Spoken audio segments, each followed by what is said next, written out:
Welcome to Stunthangar Video Hangouts. My name is Charles Carter, and I want to extend to you my gratitude for you watching Stunthangar Video Hangouts. If you're watching this as a replay, I want you to know that I host these YouTube live streams every Monday and Friday evening starting at 6:45 p.m. Pacific Standard Time. So please make a note of this so you can watch or be part of the live stream. Plus, we have an after party following the live stream, which is sometimes better than the live stream portion. You must be a registered Stunthangar Forum member to find the link to be part of the following after party and the live stream. Here at Stunthangar Video Hangouts, we talk about building and flying model airplanes, sport flying, competition flying, and what you've been doing lately. To join our conversation, if you are already a member of Stunthangar Forum, you can find the link if you scroll down to the section called At the Bench. Now that section called At the Bench is right below in memory of our friends. Because if you don't see it there, it's probably because you're not a member or you're not logged into Stunthangar Forum. Now, if you're not a member, please register at stunthangar.com/SMF. That's stunthangar.com/SMF. And when you register, you must use your real first and last name. You must put a space between those two. And you must also use a valid email address or Sparky. The proprietor of Stunthangar will not approve you. Now, if you're inclined to not want to come in, but just enjoy watching us on YouTube, wonderful, fantastic. You can enter your questions or comments in the chat box over here. And I'll do my best to make your comments or questions a part of the show. Now, understand, sometimes I can't get a word in myself, so be patient, and I will ask our illustrious panel your question or state your comments. And by the way, you only can do this during the live stream. So like I said, I host these YouTube live streams every Monday and Friday evening starting at 6:45 p.m. Pacific Standard Time. If you find Stunthangar Video Hangouts that I host or the many building videos that Sparky does on this platform informative and enjoyable, please hit the thumbs up, thumbs up, thumbs up. Now, Sparky does a lot of building. He also does live coverage at events. So please, if you're enjoying this, please hit the thumbs up. Please consider joining Stunthangar's YouTube channel memberships, which start at just $4.99 a month, which is less than 17 cents a day. And I think it's a steal because we have on our show, I mean, in addition to what Sparky does, you know, former national champion, even a world champion once in a while, and probably 50, 60, 70 years of experience, some of them individually, and collectively it's in the hundreds of years of experience. So you can glean from their knowledge and experience on how to build your plane, how to fly better. I mean, it's just a great opportunity. So please consider doing that. Now, if you don't want to do the subscription, you can do the super chat, which is located over here. The only thing is you have to do that during a live stream. So come in during the time that I mentioned earlier and make a donation then. And then if it's not a convenient time for you to watch the show, I understand. We do it late for some people and it's too early for others. So come on back and watch the replay, which a lot of people do. They watch the replay. Now, when you join the Stunthangar YouTube channel membership, what you get is access to member-only videos. And Sparky has a few of those up. Plus, Sparky has a question and answer show for members only. And it's a steal. Like I said, it really is. I do it myself, so I'm not asking you to do something I'm not doing myself. I have the $4.99 come out of my own checking account, and I don't have to do this. But I want to partner with you, or you partner with me, and let's make this thing happen. So thank you for your support. I appreciate it. And your support helps offset some of the expenses that Sparky does for this hobby. And a lot of it he does up front, hoping to wait on the super chats and the memberships, all that to come in. So please donate. I don't think it's right for people to be watching it all the time and not even consider supporting it. I mean, if you don't really enjoy it, I understand. But if you're coming back drawing from the stream all the time and you're not supporting it, I don't know. Don't know what to say about that. Anyways, now this is Sparky's YouTube channel. I do this for Sparky, and Sparky does pay me out of some of the support. So I appreciate it. I really do appreciate it. So if we don't have much super chats, don't have much of anything, then that's really unfortunate. Anyways, if you want to get in touch with me, if you have any comments or criticism or things you'd like me to do that I'm not doing, you can reach me at my YouTube channel, which is called Flying Control Line Stunt. That's Flying Control Line Stunt. Our hobby is called Control Line Stunt. So it's Flying Control Line Stunt. And if you locate the 2019 AMA National Championship video, which is a video that Sparky shot with his video camera, me flying his beautiful and light Junar XL. It was orange then. Now it's, trying to remember what color it is now.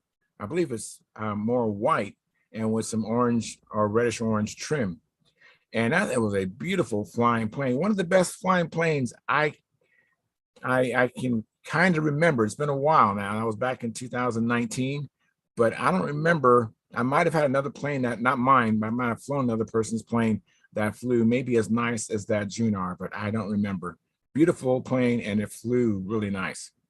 Check out the video. Tell me what you think. I'd love for you to put that in the comments on my YouTube channel. Tell me what you think about the video of Sparky's plane. And then hopefully if you subscribe there, I'd appreciate that as well, and like as well. Anyways, I want to thank you for your past, your present, and future support. You are making it happen. Please keep the conversations family room friendly. In other words, please don't use words or do things you wouldn't say or do around your own children or grandchildren. And without any further ado, I'm now going to post a link at Stunthangar forum. I have people ask me, how do I get into the show? I really enjoy it. And the way to do it is come into the Stunthangar forum. And again, if you're not a member or if you're not logged in, you won't be able to find the At the Bench link. So that's how you do it. Now, if I know you personally, there's another way I can get you in. But that's the preferred way, is to go in through the forum. So let me go to what I call the, let me see, what I call the control panel. I just posted the link, by the way. If you're waiting for me to get that link in the Stunthangar forum, it's there now. So I'm going to make my way to what I call the control panel. I hope that the volume is okay. I see I'm streaming, but I have no idea, because I mute the YouTube stream on my computer so I don't have a loop. So let me know if I'm coming across loud and clear. And let me see here what's going on here. There we go. Need to go there. Hope everybody had a good weekend. I had a fun weekend. Went to Whittier Narrows and competed in the contest hosted by the Knight of the Round Circle. And a lot of fun. Met a lot of people I see only at contests. Good times hanging out with my compadres there. And I met some new people I'd never met before. Met Tom Muggleton. I hope that he comes in tonight. And that was really neat. He's someone who is in love with the FP engine, the OS Max. I think the 40 FP is his specialty. I think he does on the 35 FP as well. But yeah, he really was really generous with his time, because Joe Mata, my flying partner, who was flying in his first contest as a beginner, I introduced Joe to Tom Muggleton, and I just let Tom Muggleton take over in assisting Joe with the stock engine. And we still had some problems with it. It's not at all Tom's fault. It's something wrong with that airframe. That engine worked really nice on another Banshee that Joe had earlier. And so for some reason, that engine was inconsistent, and it was hard to anticipate what kind of engine run he's going to get. Anyways, I see Tony Dallas in the chat box. Thank you for coming in, Tony. And he says, hi, Charles, like given. Thank you very much. I see we have 15 concurrent viewers and only 9 likes. So 6 of you out there haven't hit that like button. Smash that like button, and that makes a difference. And Tom Rammel, he gave us a like. Thank you, Tom. I appreciate that. Thank you for coming in. And our first Stunthangar YouTube channel member, Dennis Adamison. I can tell he's a member by the moniker next to his name. And if you notice, you'll see that moniker I'm talking about. He provides with a like. And then Esteban Herrera, audio is good. Thank you. I appreciate that. And it looks like we have Tryon making his way in here. Hey, Tryon, you're the first one up. Thank you very much. That's a first, I guess. Yes, my heroes come in early. All right. Ah, heroes. Saving me. Thank you very much. And then John Miller, he's going to be sliding in here a second. So what you been up to, Tryon? Just doing a little painting. Doing a little what? A little painting. All right, painting. Ooh, wow, look at that. Let me make you big here. Hey, John, I'll be right with you. Let me make Tryon big here. Oh, that is pretty. Wow, that looks nice. Very nice, Tryon. Very nice. So kind of the colors work together very nicely. They do. They really do. Yeah. So what colors are we looking at? What colors are those? Handmade. Really? I took two purples. One was dark, one was light. And I started to add the dark one in a light one until I got what I wanted to have. So color that would complement this one.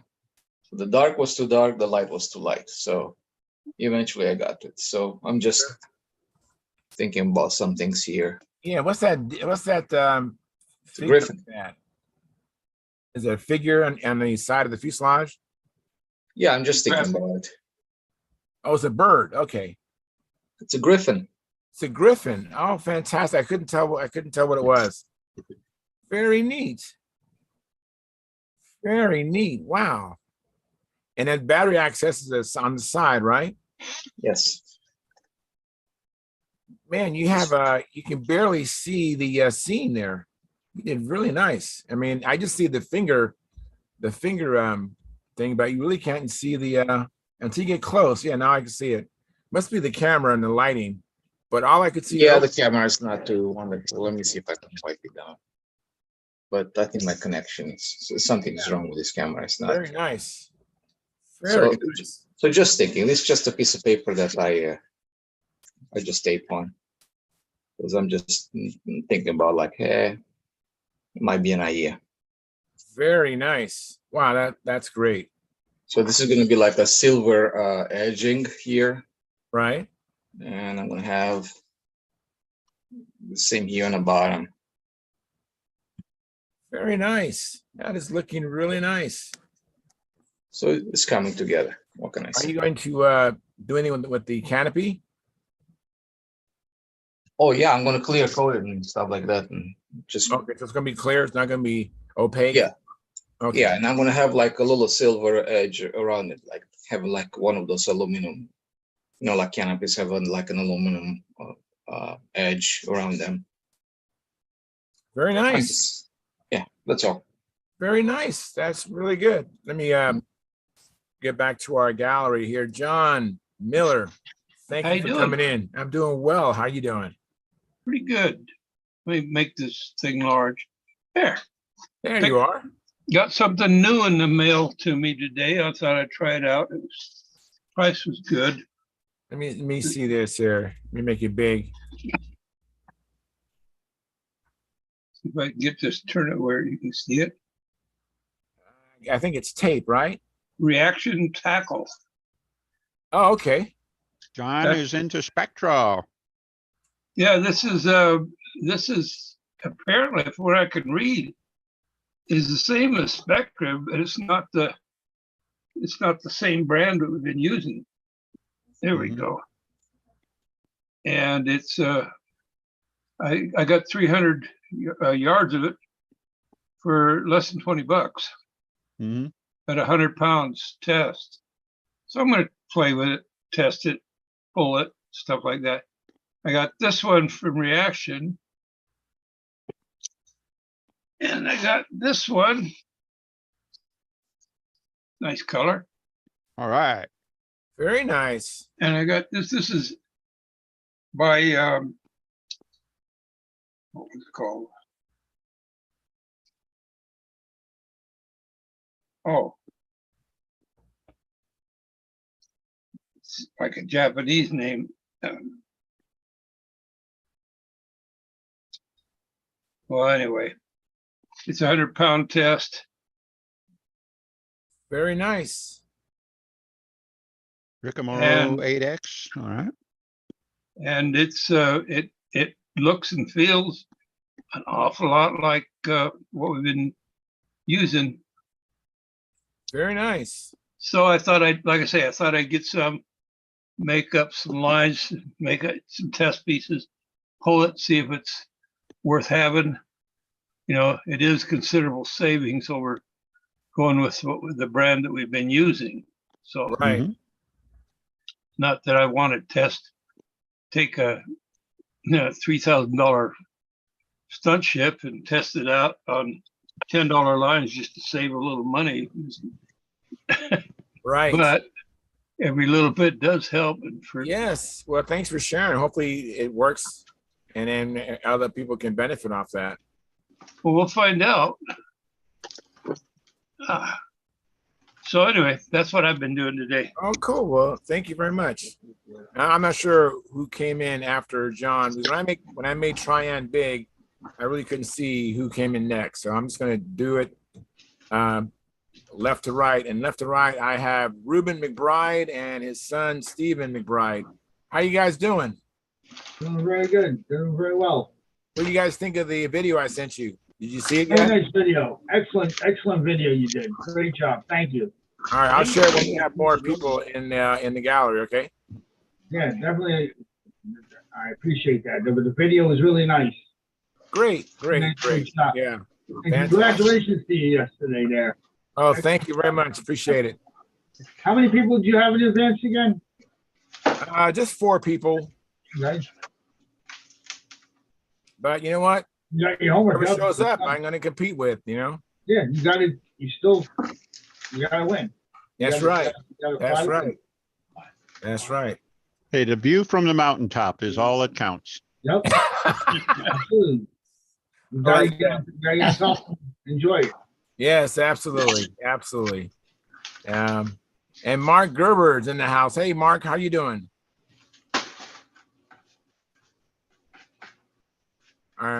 Say something, Mark, so we know your mic's working. Nope, it's not working.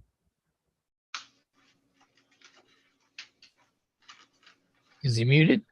No, it doesn't look like he's muted. Is it plugged in, Mark? Is you have the right jack plugged in the right spot? I'll come back to you, Mark. And let me get to Dennis Adam Missing. How's it going, Dennis? Yeah. Life is good. Had a good weekend and had a good day today. The little ones came over for a couple hours, and what can I say? There's 3 of them and 2 of us. We were outnumbered, so And but we survived. yes, good. I know that was a lot of fun, I bet. So have you done any flying? I mean, they was here. No. Went out Saturday to fly, and I hadn't read the club calendar. They had a meet going on, and they were parking cars and pitching tents on my circle. So that was a little inconvenient. And then Oh, starting Saturday evening, it started raining, and Sunday it was raining, and today it was raining. It stopped raining just in the evening here. I'm hoping I can sneak out tomorrow for a little bit. So, Good. And what do you think about flying? well, we got a couple of new ones. I have one of the Oki Air Elliptias that I'm looking forward to try. And then I also have the newly rebuilt Cardinal converted to electric. And it's ready to go. That's going to be a good one. It was a good flying airplane before. I did a few things that will make it better. Plus made it electric, which I don't know. I used to fly it. We used to fly it with a Brodak 40 that worked great until it didn't. You put an Evolution 36 on it and it worked great until it didn't. About that time, I said, the heck with this. converted it to electric. That was in like 2010. I gave it to my brother to finish it off. And it was sitting at his house since 2010, and my nephew took it and whatever. I just got it back a couple of weeks ago and finished it off. So Very good. we're good to go. That Oki Air, is that the ARF that Yeah, the RF, the also Elliptia. is, promoting? Oh, well, They make you big here. make me big.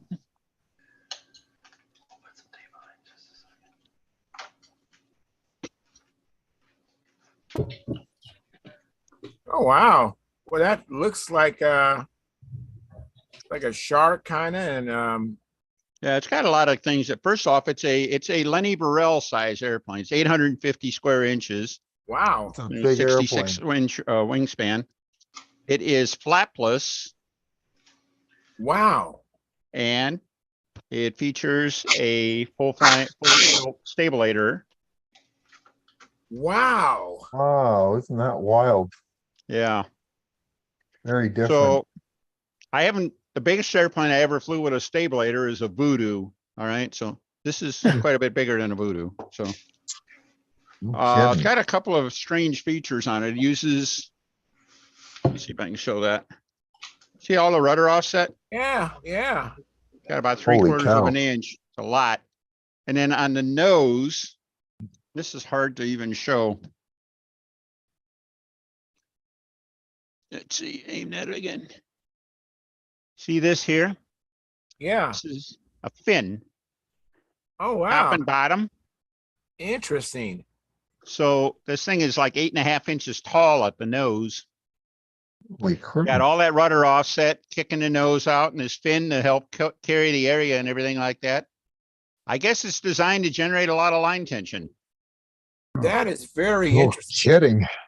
Now that the rudder Wow. offset is fixed, or does that move, or It was fixed, and I made it adjustable. I understand that from Russell that on his they decided that they liked it with less rudder offset. So I'm gonna try it their way. And then I'm gonna walk it back to straight. And then I've never seen anything like these fins. But I understand, that I plan on somewhere along the line, probably cutting them off just to get a before after kind of thing. Wow. One thing that's kind of cool about it is that it's an all plug-in, take apart airplane, plug-in wings, plug-in stabilator. That's one of the cool things about a stabilator. It's really easy to plug it in over a horn. right? And so it breaks into smallish pieces. Other than that, see it for all of this here with the battery ready to fly, it's like 63 ounces. So do the math, 850 squares and 63 ounces. It's super light. Yeah, that's beyond light. So You're I not think kidding. that's how Wow. they prescribe to get away without any flaps, that to have a lot of wing area and then not a lot of weight that has to act on it. So, That's wild. but I guess what I like about it is that they're trying so many things on it that are so foreign. That no way in the world I would have ever considered building an airplane with all of these features on it. Certainly not all at the same time, but here it is. So, Yeah. The only thing that's missing is a canard on the front. Yeah. that's it. John, I'll be waiting for your report on that.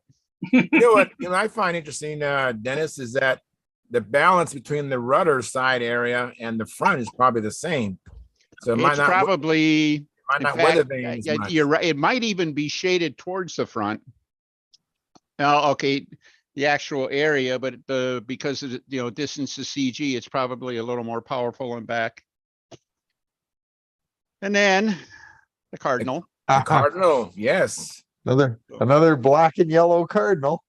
That's it. Lenny, is this may bring a tear to your eye then? It sure Yours does. is black and yellow, wasn't it? It's probably gonna It sure was. be more a tier to Stewart's Stewart. Yeah. He gets Oh, Yours got yeah. it. No, he doesn't. Oh, he doesn't? He womped it a week ago. There's nothing left of it. Oh, no. yeah, that's Yeah, he whomped it. unfortunate. Well, I hope That's He hope tried he's a, learning. bad. He tried a clover into the wind. It didn't Uh, work out too well. That's not a high percentage move. No. Well, hopefully Do he you learned. remember what yours weighed, what the Cardinal weighed? Yes, 48 ounces. Okay. This is 50, ready to go, so I thought Should it's be in the good. same Yeah, you're ballpark. fine. Same part. Yep, that should be good. Well, you know, it's 500 and what, 580 some square inches with, you know, Good 50 size. ounces should be all right. Should be fine. Very But cool. that's the one I took,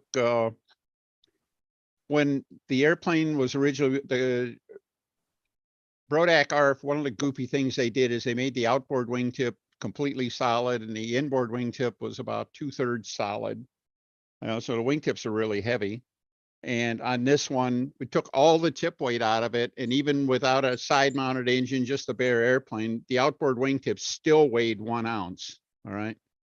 So it was like you had, it needed inboard tip weight. Well, one of the things I did here when I got this, I cut the wingtips off. I think I showed them the one night here.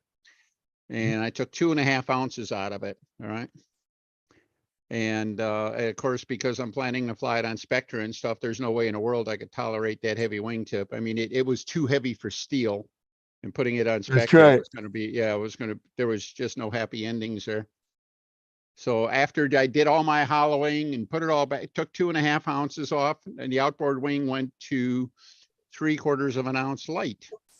So, Nice. That's so now I awesome. had to add 3/4 of an ounce to break even. So, or, you know, to get it back. So, but it's in a good place now. I'm happy about it. And I think it'll, That's awesome. It'll put it on fly good, I'm sure. 63-foot Spectra, and then we're going to have some, that one's going to party. I have zero concerns with that. So, Yeah, 63 feet should be good for that, Dennis. yeah, it's what I flew it I on think mine before. were 62.5, so that should be right in Yeah, the ballpark. Yeah. Great. So anyhow, I got lots of test flight possibilities. So, Yeah, I'd be really interested to learn about that R from Russell. What's it called again? Elliptia. What? They show it on the site in the airplanes that are coming. All right. I didn't even buy this. This is one of the things that came from my brother's estate. He was doing a lot of work for Russell, and they worked out a deal for one.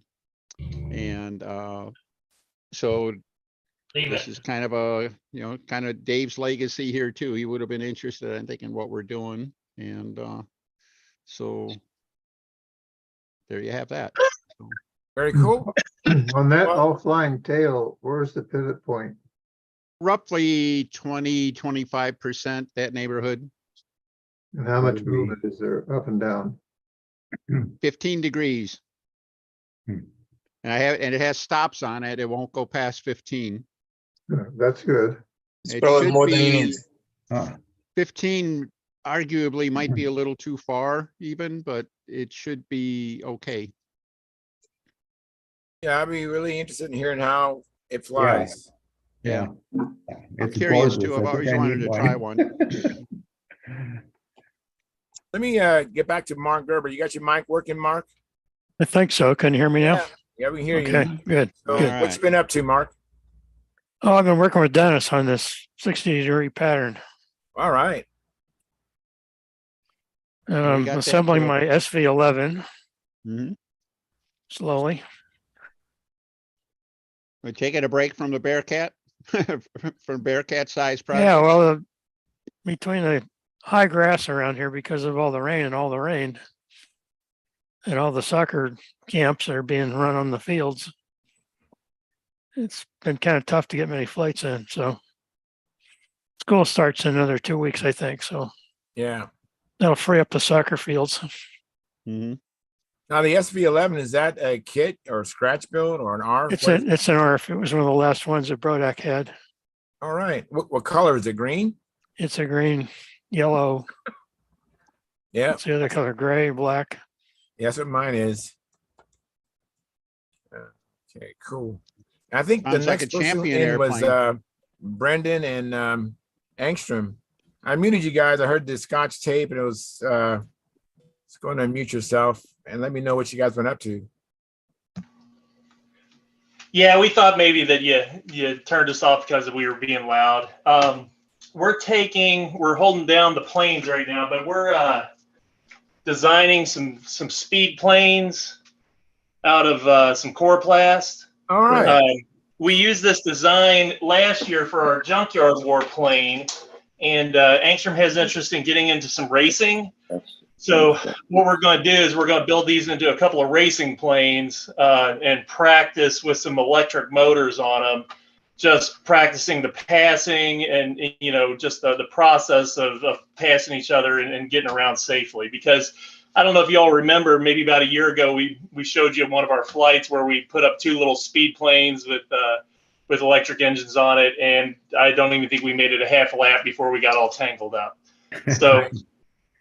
So we're going to go with these where these won't bust up too bad, and we'll really slow down the engines, at least initially, learn the passing process, work our way up. And then we bought a clown racer plane at Brodax this past year in the spring. Hopefully we can get that up and running and at least have the passing process down and how the dance works, and then get him up on the combustion side for Brodax.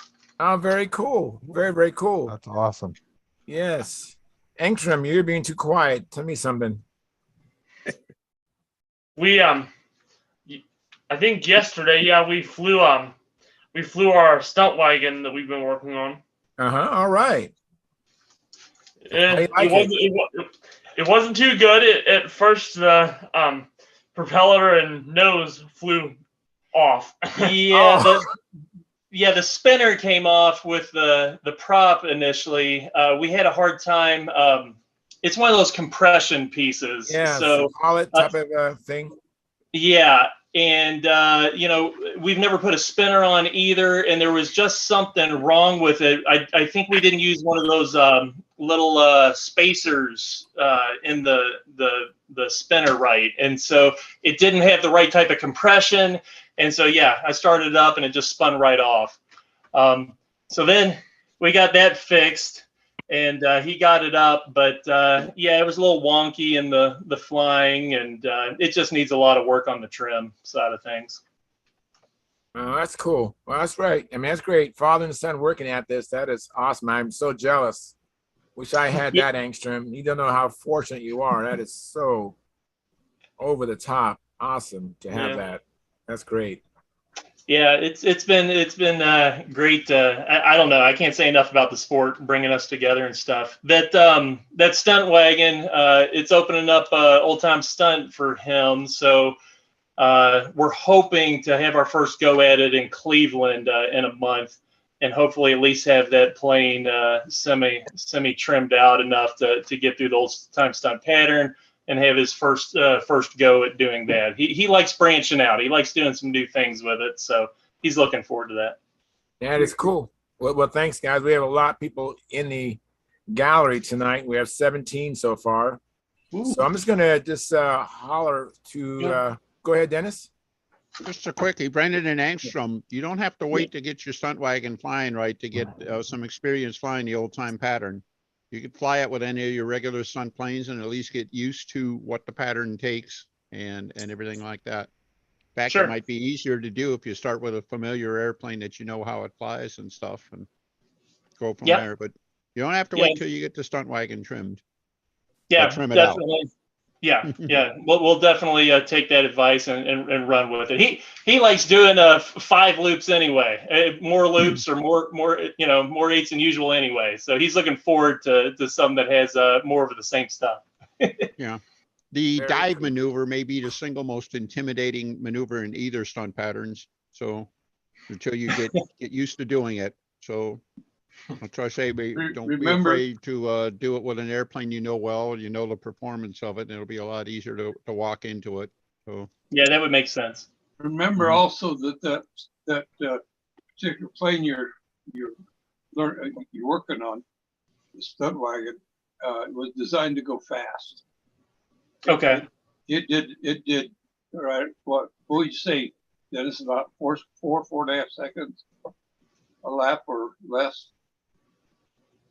That's probably not a bad target, though. It's certainly sub 5 second times, and You'll feel the airplane responds better going fast.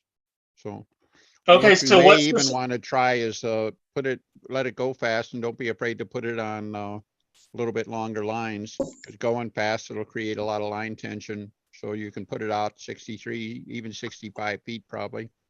If you're, and what the long lines will give you is a little more reaction time, a little bigger hemisphere to do the stuff in.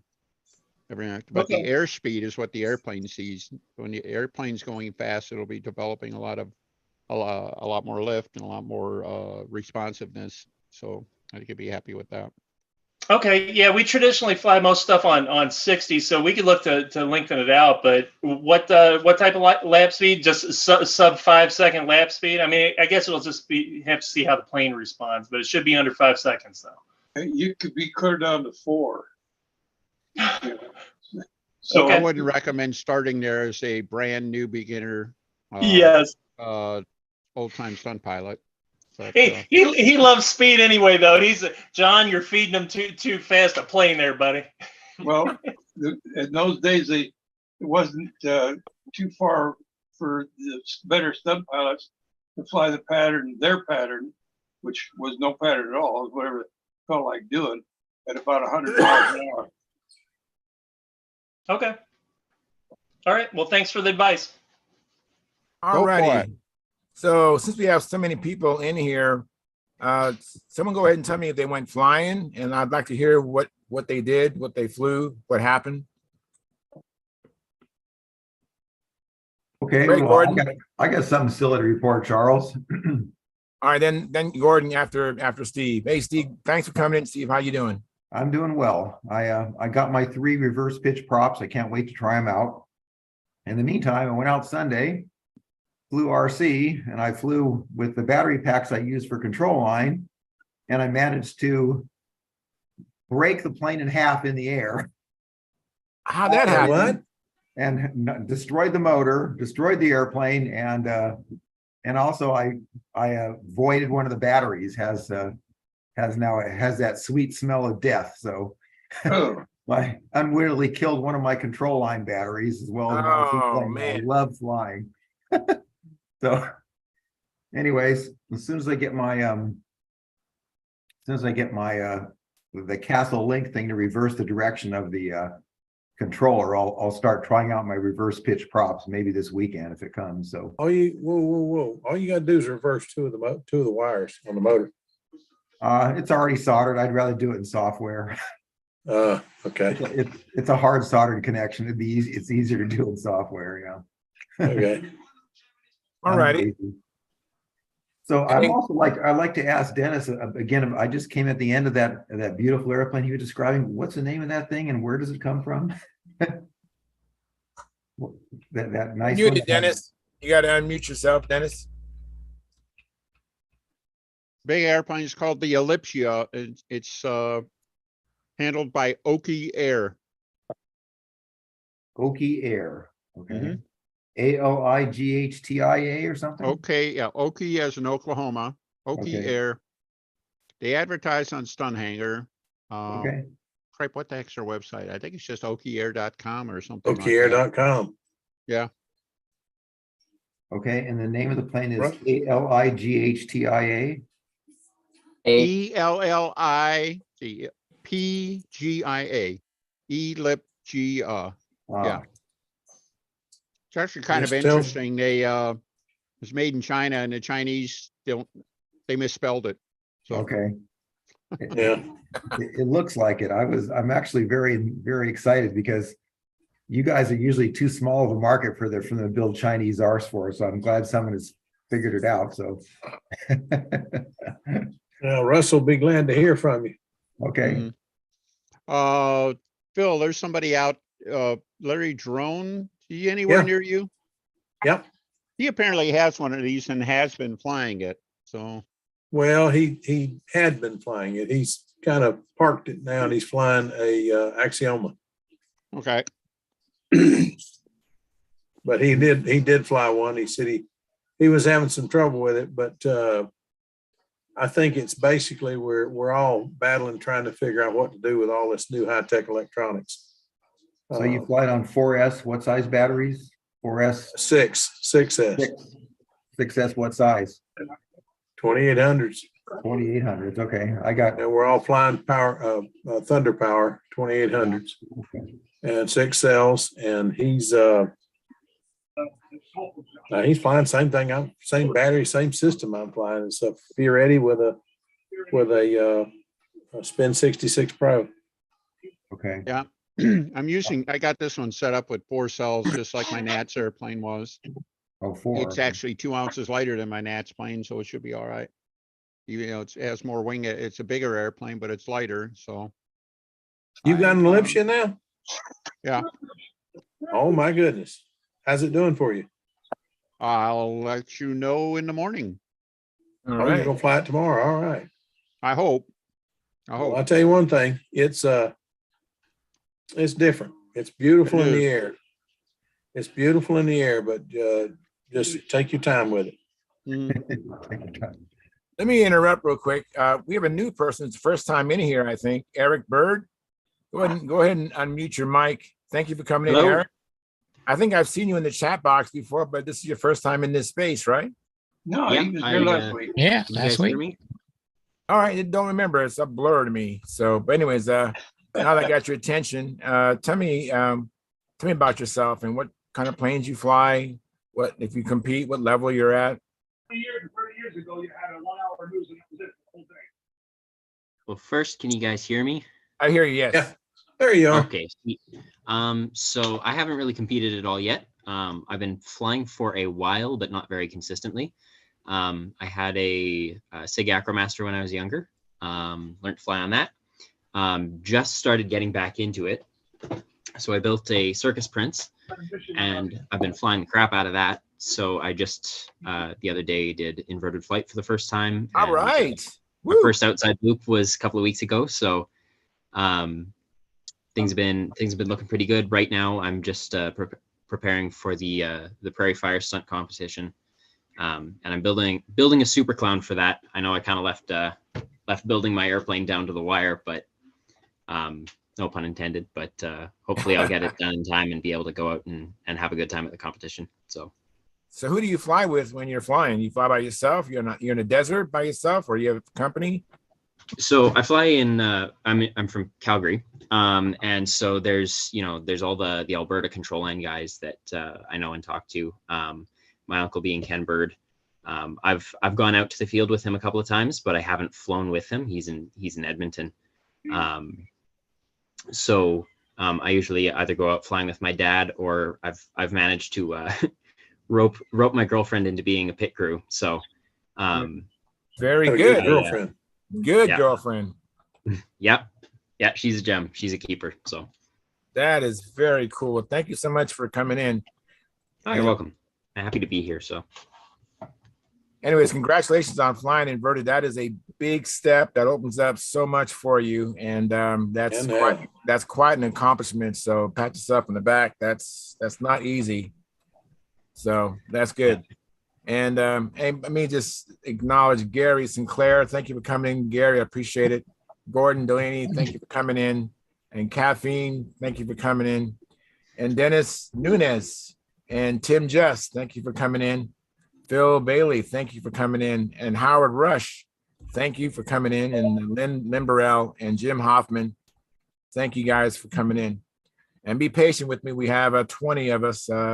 Well, now we're down to 19, but there's a few people that have double duty. So I will get to everybody. Anyways, let me capture what happened this last weekend. We have, is Tim going to make it back to us, Dennis? You had a phone call you had to take care of. Okay. He should be back. Well, you was at the Joust, and do you happen to have that Palmer trophy handy? It's boxed away right now. Oh, okay. That's all right. You got Show it to us Friday. Show it to us Friday. I've heard about it. I've never seen it. Well, give me a few minutes and I'll get it together here. All right, that'd be cool. Yeah, he won the Palmer trophy at the Joust, which is Cool deal. you have to compete at least in 3 events, and you have to do one of those 3 events has to be a Pampa, and then they attach scores to how you place. Oh, thank you, Jim. Let me have me make Jim Hoffman bigger, just get an idea what it looks like. Oh, cool. Very neat. I like the shirt. Is that I do too. That's a cool shirt. That's a Thunderbird, right? Not a smoothie on top. Is that right, Jim? It just gets worse, Jim. Thank you, Try Jim. as you might. So yeah, I'm starting to That's wonder. a cool shirt. Very cool. Yeah, so that's the coveted trophy at the Joust. Thank you so much, Jim. I appreciate it. Dennis flew very Did he well. fly? So, Jim, tell me what you think about the Joust? It was great to see all my friends. That's always the best part True. of the experience. And this time we actually had decent weather. We all got 2 flights in nice air, so that's really a treat for Whittier. I flew carrier too. That's always fun. I wish I'd had time to spend more time in the carrier circle. You just can't be in 2 places at once. That is very cool. But everyone flew well. I thought Tim flew. I think Tim won, and he should have won. And Steve Harris was second, and I think he should have been second. And so that was terrific. Everyone else flew pretty well. Who flew third? Stan Tyler was third. Okay. All right. It was a large group all bunched together, and we're all within a couple of points. Me, Stan Tyler, Dennis Nunez, Kestis, and Lou. I think all of us were within a few points of each other. Wow. Pretty good group. I do have a video of Lou Walgas. If you guys want to see that, I have that queued up. Anybody want to see Lou Walgas flying? All right. I do. All right. Let me see if I can screen share a video. I've never done that before. So let's see here. That didn't look like Will Walger. It looked like a Howard Rush to me.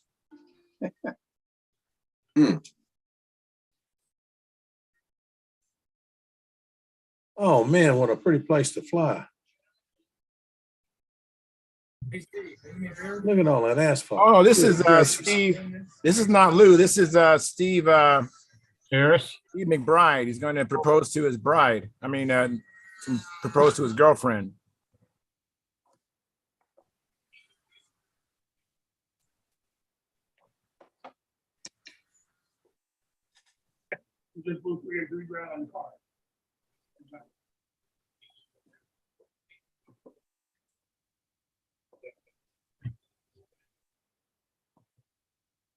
Are you guys seeing this all right? Yeah. Can you guys hear it too? Nope. Yeah. Can't hear it? Okay. Maximize it if you can. Okay, let's see here. I thought it's already maximized. Let's see here. No, let's make smaller. Oops. I think that's as big as, oh, here we go. I do this. He said yes. All right. Let me back it up a little There bit. you go. Let me back up the hair so you guys can see this a little bit better. And I have my car and Steven's car here. For 6 months, they went up. Okay. No So accident. what he did is he had his girlfriend take the handle out to the center of the circle, and he goes and joins her at the circle, and then he gets on his knees and proposes to her. Slick. You got her out where she can't run away.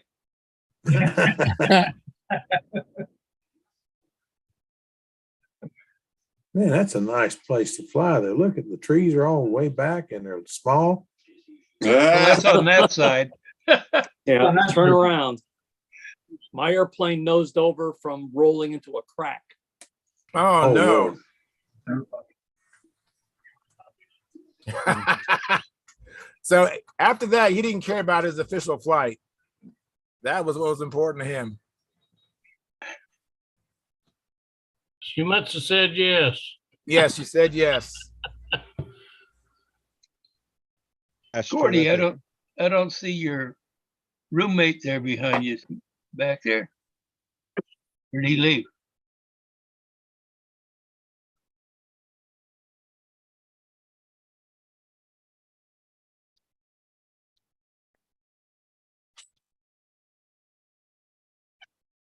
So that's John Wright congratulating them, and Dennis Nunes.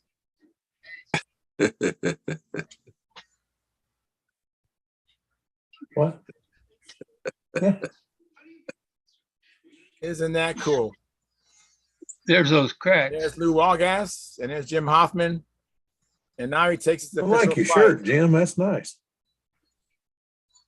All What is right. that airplane he's flying? It looks like Stan Powell's That's a Dove. stiletto. It is? Yeah. So I think I stopped sharing, right? Yeah. Okay. I turned around just in time to see just a touch of it. It looked like a dove, but stiletto. So okay. everyone on the field knew what was coming except that young lady. Yeah, that's pretty cool. That is pretty cool. Y'all are bad Thank dogs. everybody for their participation with that and how everyone helped out. That was Oh, you're so welcome, man. I'm so glad it worked out for you. Congratulations. Thank you. Congratulations. This is definitely in order. That is so awesome. Let me see if I can get the video I wanted up. I mean, I wanted that too, but I was gunning for Lou Walgas. In fact, that was a good video I have. Let me see if I can find that. You know what? Let me let you guys continue on. Gordon, you raised your hand, Gordon. Yeah. Go and tell me about your flying and what's been happening with you. Well, I just wanted to comment too that Bill Fitzgerald flew an over with a balanced elevator, you know, a stabulator. Yeah. Yeah. Did it I have saw that flaps airplane. also? I never saw it fly. Talked to Dave, he wasn't too happy with it. Liked to hunt. He could never get it to stop hunting. But anyway, we went flying yesterday. There's Bart and I and Roger Kramer, Jim Rhodes, and Brent Williams. And I got about 10 laps on my airplane. Finally had to give it to Brent.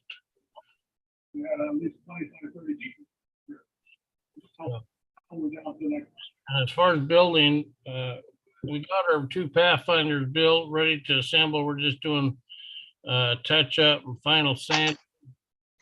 And the only thing we got left to build is the rudder. Very nice. So that's Bart would join us, but he's asleep on the couch. Oh, that's been all that good food. Well, I don't know. I'm the cook, and Sandy's in Ireland right now. Oh, okay. She won't be home for another week.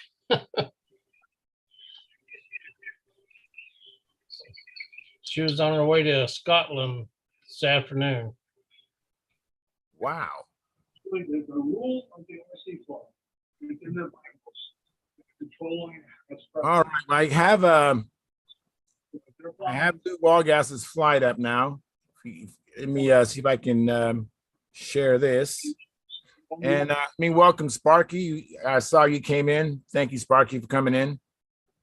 Where Lou Walgas is flying is where I used to fly before the pavement was there. Wow. Let me, I believe you walk down the fence line, make a right, and that's the first circle on the right, correct? Yeah. This is well, depending on which fence you're talking about, the one that's parallel to the freeway, this would be the second one. Right. No, Yeah. I'm talking about when you come in the parking lot, I don't know how it's laid out anymore. You drive straight forward towards the speed to the tether car cage and make a right between the tether car cage and a fence. And then you make another right, and that's the first circle on the right. Right. This is the circle furthest from the tether cars, closest to the RC field. Right. Golan has reference. Do they still run tether cars? Yeah, they ran them Saturday. Man, I'd love to see that again. I hadn't seen that since I was a kid.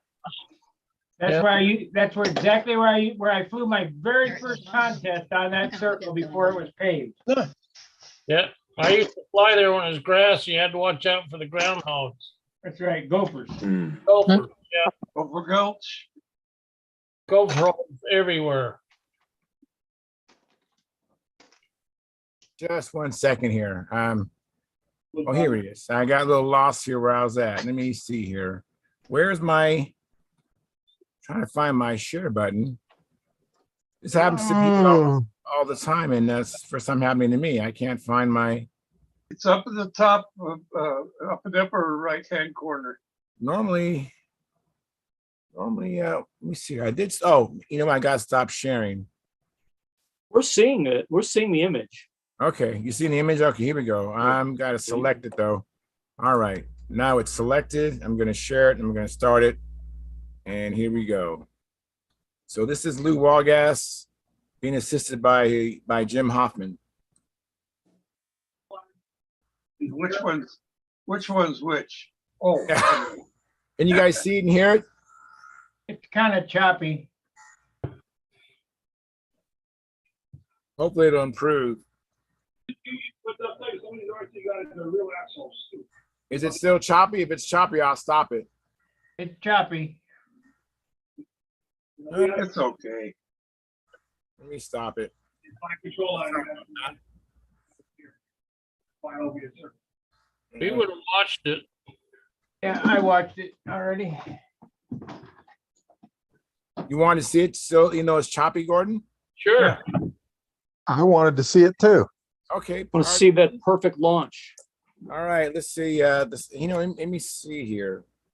Okay. All right, just bear with me again here. Reselect it. Let me get and pick that up. Okay, here we go.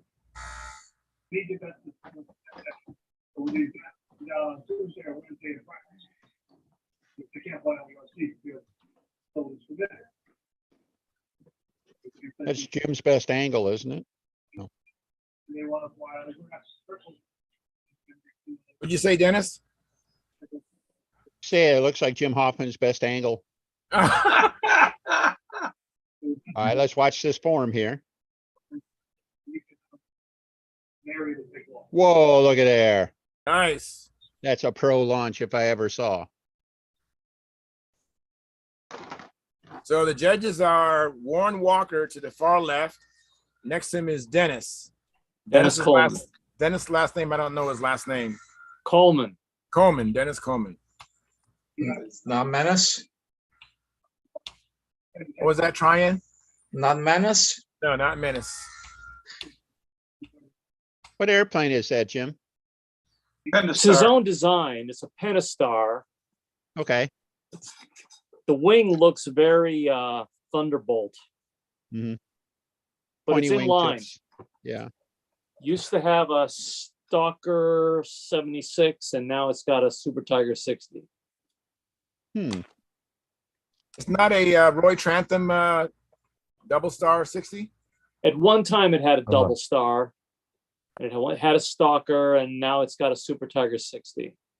But it's an inline airplane.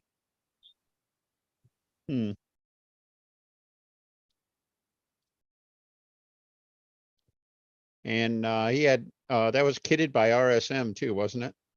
Yes.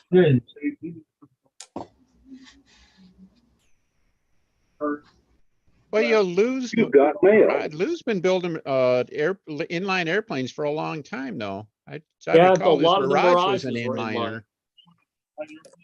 Yeah. Money, you make all money. If you get hurt somehow, it's your business. Yeah, Mike, the lawyer did that, actually.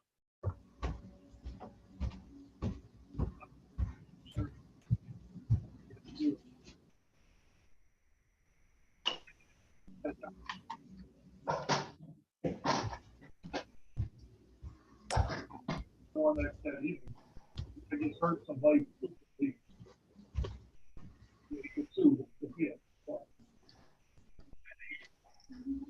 Whereabouts is that, Charles? This is in South El Monte, California. Yeah. It's a place called Whittier Arrows. Okay. Those mountains look reasonably high in the background. Yeah, this was yesterday. They're about 8,000 feet. Yeah. That's the beginning of the coastal range. They look like some of the mountains we have down the South Island. Oh, do they?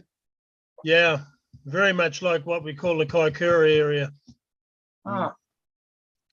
Well, that's the San Gabriel Mountains in the part of the Angeles National Forest. Ah. I think that's Mount Wilson there, the one that's got a little bit of the gray on it. Right. Charles, is this the first or second round? I believe this is the first round.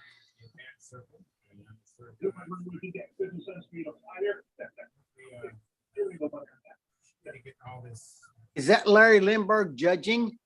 No. No? The person to the left is Good Warren Walker, intersection. and then next to him is Dennis. Coleman. Okay. That intersection was good on that maneuver. And welcome Joe Gilbert, and welcome Jonathan Carradas. Thank you for coming in. Yeah, no worries. Jonathan, I'm just gonna send your motor to your house. I'm not gonna go through that. Oh, okay. Yeah, fine. As long as it's a, what do you call it, a freight forwarder, Gerald was saying, that will handle a motor. Sometimes they open them up and they see a bit of grease on them and they just destroy them. No, I'm just gonna send it straight to your house. It's in a plastic bag Okay. inside the box. There's a surprise in there for you too. And You Canadian Devil. you let me know what it what it all comes to, and I can pay you on this website, eh? Yeah, it's okay. No, thank you very much. Sorry for all the faffing about. That's not a big deal. Is it still pretty choppy, or is it smoothened out the video? Choppy. It's a bit choppy. Choppy. It's Oh, we okay. can see it. I'm cheating. I'm watching it on Better, you YouTube. can go to some other time. Go to my YouTube channel, Flying Control Line Stunt. I have it posted there. Sounds Ever good. 6th or 8th frame, probably. Must be the wind, Charles. Looks very windy. Wasn't too bad at that point in time. No. Came and went. You want to fuel, you have to order.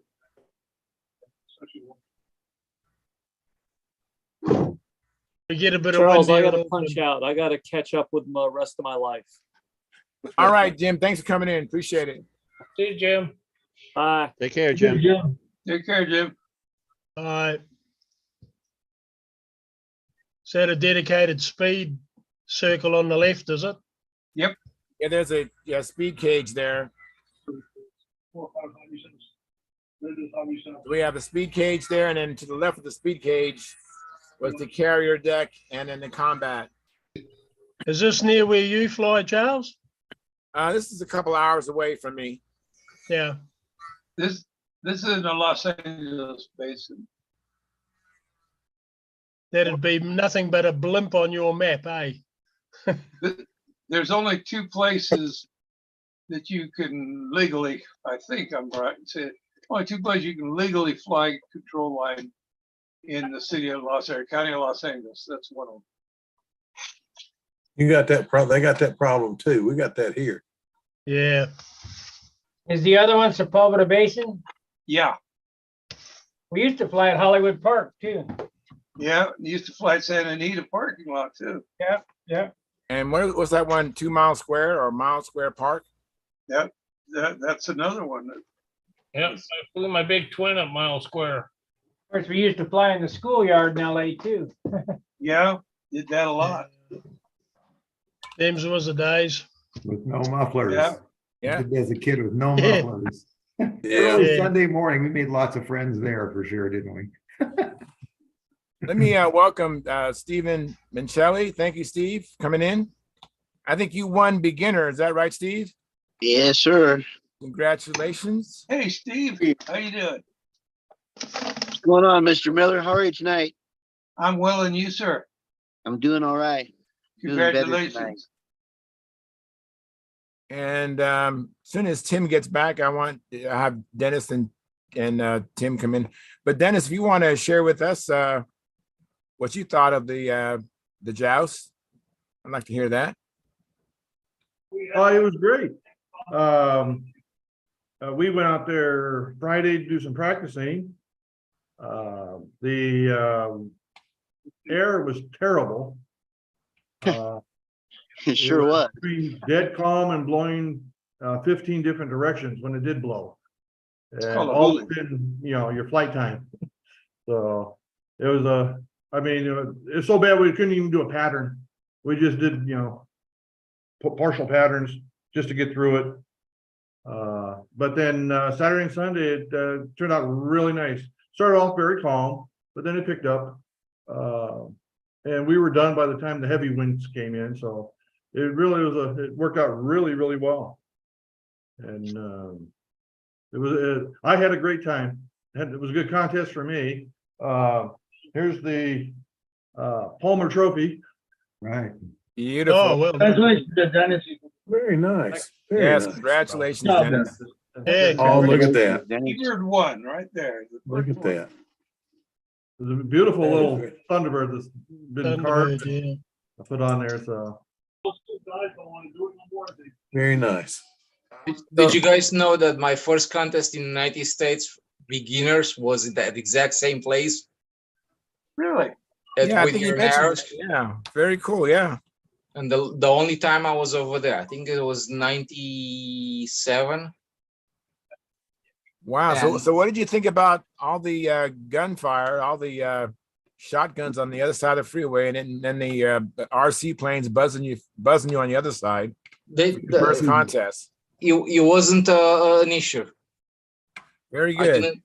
We hardly ever noticed them, and I was having a good time. Guess I was flying in beginners. An Damn. SV-12 Intrepid with 46 VF on it, twin pipe. Oh, Lord. Yeah, Kind of that's, overachiever are you there? And I was flying there. I think I burned like a 280 point beginner pattern or something like that. Not bad. Not bad. Which was an average. I think it's about 35 points a maneuver. Very, very good. Yeah. We're doing away with the weigh-in too. As soon as Tim comes back, I'll have Tim chime in. And then Caffeine, have you been doing any flying? Been working in the shop? Yeah, I had some flying on last Saturday. I was flying with my flying buddy. I did my maiden with my Japanese ARF, Craftline Seaback, and it was flying really, really well. I really liked it. Like I had like 4 flights. I tried 2 different prop size, 9.5 and 9.4 on LA 25, and both prop size work really well. But I think I'm going to stick with the 9.4 for the time being. And yeah, I have shared some videos on Facebook and on Stunthangar, and then I was asking about the sound of the engine, and yeah, I think I got it right this time. Good lap times, engine sounds happy, good tension and everything, but I only have some problem when I was going full lap of inverted flight. It's kind of RPM was dropping and line tension was decreasing, but because I suspect it has something to do with the fuel lines that I had. I will try to fix that first, and we'll get back to you. All right. I think it's your tank height. Join us. Yes, it's either I can show it the tank setup. All right. It's I think it's just too long fuel lines. Oh wait. I don't know. Yeah, can you see it? It's just Yeah. Shorten that up a bit. Either Be make happier your fuel with it tank- shorter. Yeah, well, he wants your opinion. Let's get food. Do you hear me, Kathy? Yeah, I can hear you now. Yeah, the tank height, you need to raise that probably at least, I don't know, 3/16 of an inch. What would you say, Joe and Gordon? I think the top of the plug, that fin above the plug's a good guess. Yeah. Well, The center of the tank to the fin above the plug. Yeah.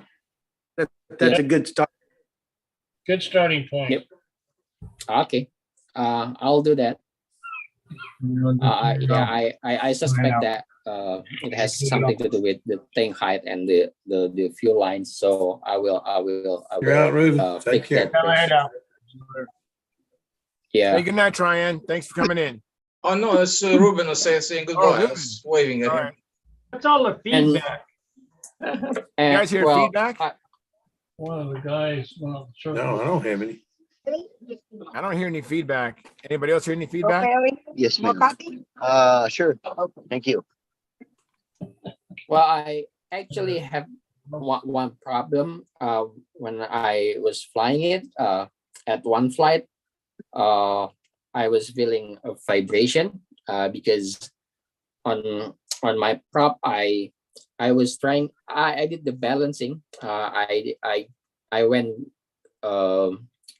by adding some tape behind the prop, behind you know, the back part of the prop to balance it, and it did balance on the balancer. But when it was flying, it vibrates so much, and then I just took it off, and then the vibration it was still there, but way lower than when it had the tape. So I'm going to ask what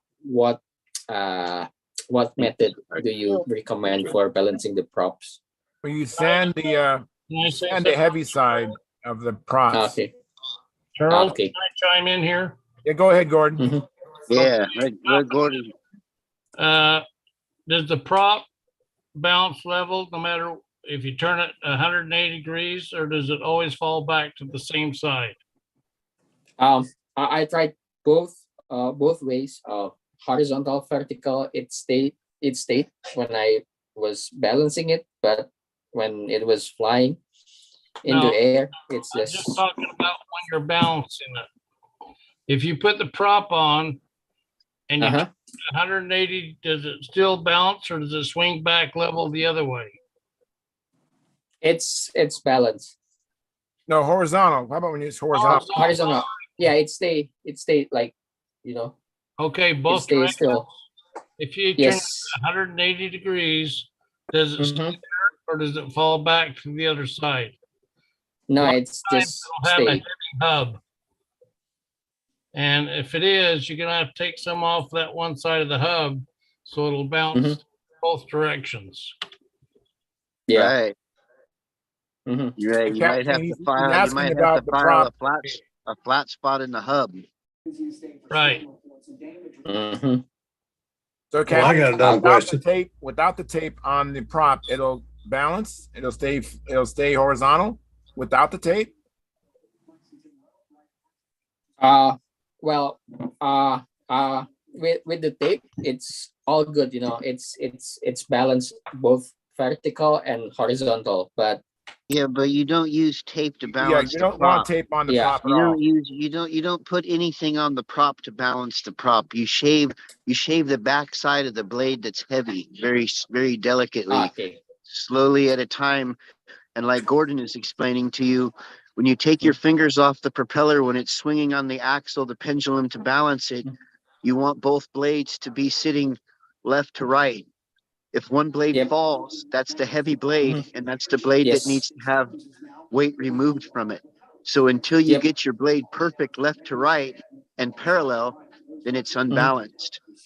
And once you accomplish that, then you'll have a perfectly balanced propeller. Yep. Caffeine, what kind of blade are you using? Is it a plastic prop or a wooden prop? It's APC prop. The first thing you need to do before you do any or even think about balancing it, take you some 220 sandpaper and hit both sides, the blade itself, hit both sides of it where you can rub your finger across that without getting cut. Then balance it. And whichever blade is heavier, rub the back side of it, not the airfoil side, but the flat side. And just take that few swipes with 220 sandpaper out near the tip and put it back on the balancer. And it takes a few minutes. It's not a one and done process.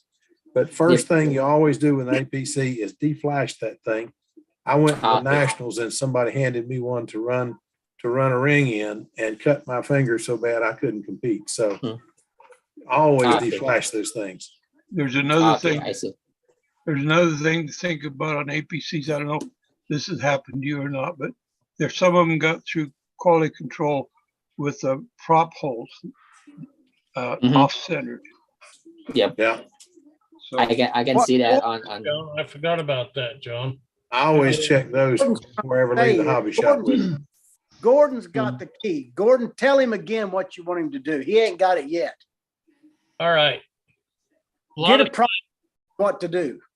A lot of times you can put your prop on the prop balancer and it'll set horizontal.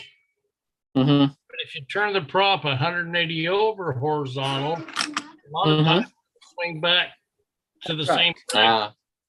If it does that, you have a heavy hub. That's right. Yep. And you'll never balance it.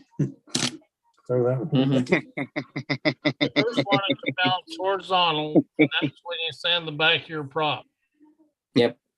Once you get it horizontal, you should be able to turn that 180 over, and it's still horizontal. If it swings the pendulum all the way back again, you got to work on the opposite hub.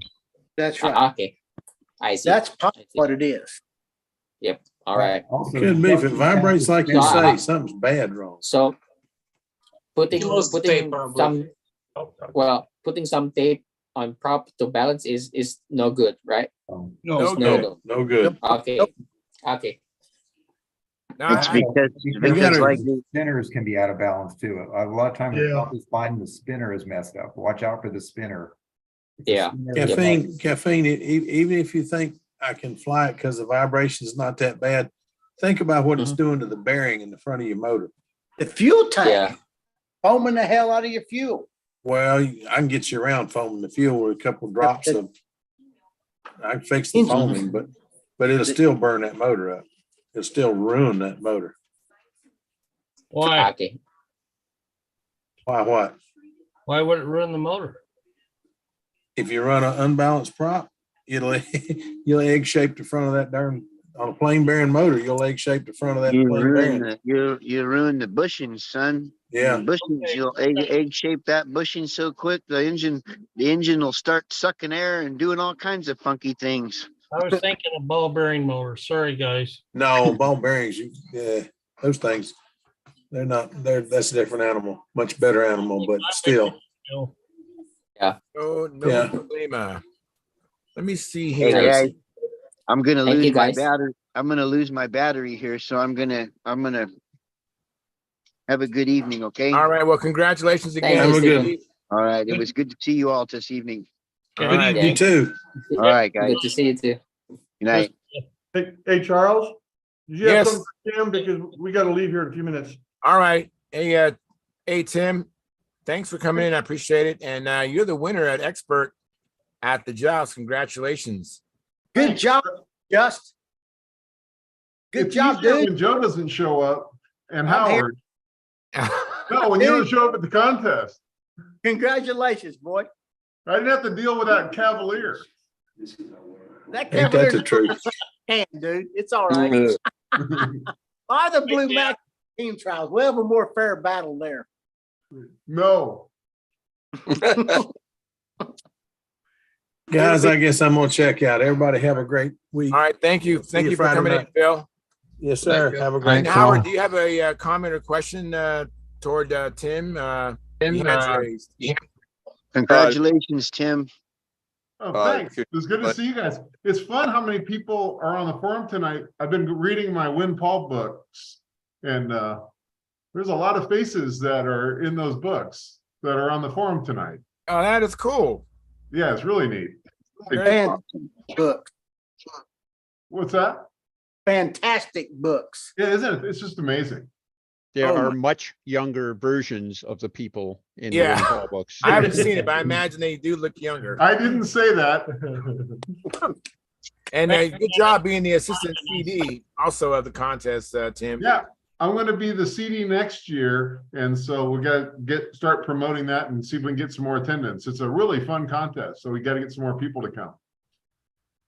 Absolutely. I concur. Really good contest. I enjoy it very much. All right, well, it's nice to see everybody. We're going to go find Howard knows where we're going for dinner. Oh, I like that. Yeah. All right. Well, enjoy. Thanks for coming in, you guys. And it's great seeing you this past weekend. Yep. What's that? Come to Tulsa. I want to. It's on my list. All right. Good night, everybody. Good night. Good night, Jim. Hey, Joe, I'll be in Tulsa at your next contest. Outstanding, young man. Let's hope we don't lose another airplane. I haven't been back since the jet crash. Yes, I remember that well. That's a nice airplane too. The wind was blowing hard too, remember? Yeah, real hard.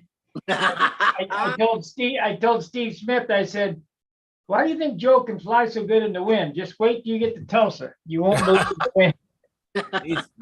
Yeah, it gives you lots of practice. Hey, Howard, did you get your question or comment in, Howard? My comment was that there's no hope of balancing an APC prop with a hole drilled off center. You gotta That's true. drill the center out to 3/8 of an inch. There's a dent in the back to center a 3/8 inch drill bit. Drill it out 3/8 and then get Put a sleeve in it. sleeve. Yeah. Throw it out and get a $2, another $2 one. Whatever they are. That's true too. Well, you can get 50 or so and maybe get one that works. You know, I mean, they're extruded. They're pretty consistent. I mean, there's some APC props require very little balancing because they're extruded, unlike a wood prop, which is natural. It can change. They're molded. They're molded. Yeah. They're molded. Okay, I thought they were extruded. Extruded. The airfoil wouldn't be very good if it's extruded. I guess I meant molded. I guess. Yeah. But usually they're pretty consistent though. I mean, doesn't require a lot of balancing. It might be off, but just off a little bit. In my experience. Oh well, my experience is the holes are not centered. Yeah, Charles. When I went through their plant twice there, and I believe it's out around Sacramento area. Yeah. And they have a girl sitting there and grabs the props, and she just eyeballs it and drills a hole. I believe it. Yeah. She does. That's all she does. There's nothing to square it up. She just eyeballs it and punches a hole in the center. Wow. Yeah. Wait a minute. You mean the hole isn't even molded in place to start with, or even a pilot or something like that? He just drills a 1/4 inch hole in it. Yeah. What could possibly go wrong? Nothing. You know, for an hour's work, they could make a tool to center that hole and then save everybody else 1 hour's work per prop. Yeah, they could include that when they injected the mold. Exactly. Yep. Yeah, when they molded, you'd think they would just have a holder already. My friend Jim Womack and I went through it twice. He knew the guy quite well. And when I saw that gal punching holes with no fixture, nothing, I'm sitting there shaking my head to myself, you got to be kidding. Yeah, that's what it looks like. Yep. Didn't the owner die in a full-scale airplane crash? Who? The owner. Didn't Oh, the, Fred, I believe he the- died of cancer. okay, I thought it was an airplane crash. Yeah, his brother took it over. Okay. My goodness. Huh. I've had good ones and I've had bad ones. I've had them both ways. the blade design is really good. Yes. Looks like there's some science went into that, but Yep. yep, it does look like somebody's freehanding the holes. They are. I tell you, the part that I'm really impressed with is a Zor. They're balanced and it looks like they come out of a machine, machined. They are CNC machined. They're a nice prop. Yeah, they are Zors nice. are CNC machined. Very nice props. Very nice. I have a comment from the chat box from Marcel Legrand. He says, "Hi, Charles, and everyone at Stunt School." Well, hey, Marcel, thanks for coming in. Appreciate it. Hey, Joe Gilbert, you been doing any flying? You been doing any building? I've been flying a lot. I flew twice Saturday. Went out and flew Saturday morning, then went back out Saturday evening and flew another 6 flights. Just piddling, trying to trim stuff, making them better. I can never be happy. I'm too dang picky, I guess. I want to do it by itself, and I just can't make them do it by themselves. Right. Now, what plane are you flying these days? I'm flying a Force right now, though flapped Force, straight wing Force with the LA-46, and it's probably 4 or 5 years old. But it's fun to fly. It's a little Ferrari. The Blue Max is ready. That's what I'm going to fly next. It's time to get ready for the team trials. Yeah. Well, after the team trials, why don't you build a Pathfinder profile? You know, that's I've seen a lot of this fly well, and I don't know why that dumb airplane flies so good, but it does. I've seen those things so horribly out of trim, and they still fly okay. I said, I don't know how Gordy, God blessed him that day or something. I don't know how you knew to do that. That's pure luck, and I think. Just think if you build a nice one, how well they fly. Didn't you build a fuselage one years ago? A full fuselage? I still have that one. It's called the Pathfinder LE. I've seen pictures of that. Yeah, it's yellow with checkerboard and red trim. Good show. Yeah, I had Good flying airplane too, Jim. a PA 51 in it. Is that right? What's the wing area on those? That's 650. Oh, that's a big one then. It's bigger than the profile. Well, this time the kit on the profile says 620. Well, Bart and I, we built ours off the plans. It kind of looks big, so I measured it out, and it's actually 641. I'll be darned. Huh? Yeah, he's making me build one. Yeah, making you twisting your arm. I'm sure that's true. I got a set of plans here. It's called is it called a Pathfinder? Yeah, that's the one. Yeah. Yeah. But it depends on which mark you got. Mark 1, 2, or 3. Let's see here. There you went and did it, John.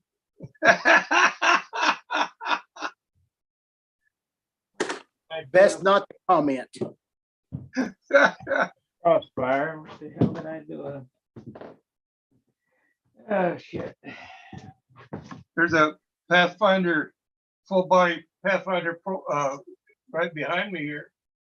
It's now legal for Nostalgia 30. Just to talk, when's the SV22 legal for Nostalgia? Oh, I'm pretty sure it's legal already. Yeah, I thought it Got was. a huge wing.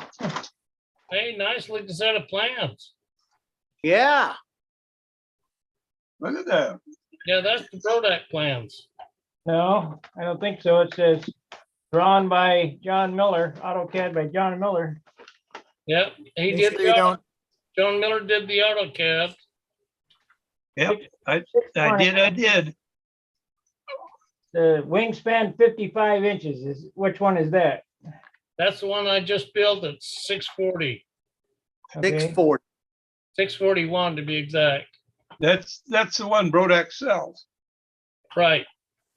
Is that a profile or a fuselage one, Gordy? That's Profile. profile. Profile, okay. That the ARF one that they sell? Yeah, but the ARFs aren't very good. I've seen a couple of those. They got twisty fuselages sometimes, seems like.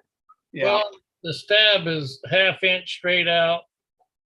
I taper mine down to 1/4 inch at the tips and shape them really nice, pull that leading edge in sharper. And thick wing. It's I believe 2 1/8 or 2 3/16. Yeah, somewhere in there, Gordy. And we can see for exact here now. Don't tear your airplane up. But and don't spill your Dr. Pepper. It ain't going on. I tell you what, though, Joe, it's an excellent flying airplane. I'm sure it is. Believe it or not, that was built over a telephone. I'll be darned. 2 1/8. 2 1/8. Uh, I remember seeing your twin engine airplane fly at Tucson. Gosh, 10 years ago, maybe. It's the same airplane, only with a single engine. You're right. Same wing, same tail. But Straight wing, is it tapered? Must be. nope. Nope. It's Not straight. the red one. Don't The one think Howard has. the flaps. Joe, can I tell you how that was built over the phone? Yeah, go ahead. I'm listening. You remember Pete Peterson? I do know Pete well. Okay, well, Pete had flown years before and he wanted to get back into it. And he was renting my house and I had one of my wrecked combat planes hanging in there.